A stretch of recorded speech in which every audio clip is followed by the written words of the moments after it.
श्री स्वामी मल्हारी प्रतिष्ठान हे पूर्ण महाराष्ट्रामध्ये व महाराष्ट्राच्या बाहेरील जे तुटलेली मंदिरं, शिवलिंग, जीर्ण झालेले शिवलिंग, मूर्त्या भंग झालेल्या त्याला वज्रलेपन करते, मंदिराला किल्ल्यांना डागडुजीकरण करते.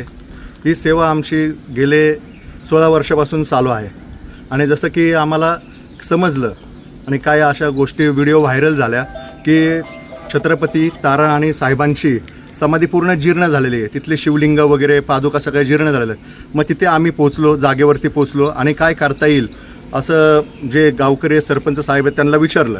मग ते वज्रलेपनाचं सेवा इथं पूर्ण झाली आणि आज त्याचा महाअभिषेक करून हे कार्य संपन्न केलं. आता ज्यावेळी समाधी स्थानावरती ज्यावेळी स्थापित होईल त्यावेळी आणखीन एक चांगली सेवा एक घडेल. आणि लवकरात लवकर आणि सरकारने ह्या गोष्टींकडे लक्ष दिलं पाहिजे, जातीने लक्ष दिलं पाहिजे. आपले जे जीर्ण झालेली मंदिरं आहेत, किल्ले आहेत, गड किल्ले आहेत, समाध्या आहेत, अशा खूप साऱ्या आहेत. शहाजी महाराजांची समाधीही तशीच जीर्ण अवस्थेत पडलेली आहे. त्याच्याकडे सरकारचं लक्ष नाही आहे, लक्ष दिलं पाहिजे. पुरातत्व खात्याने जातीने याच्याकडे लक्ष दिलं पाहिजे. कधी कधी असं आम्ही काम करत जातो, पुरातत्व खातेवाले आम्हाला अडवतात की आम्हाला वाटतं की पुरातत्व खातेवाले हिंदूच आहेत का, हे असा मनामध्ये प्रश्न उद्भवतो की जातीने सरकारने याच्याकडे लक्ष द्यावं.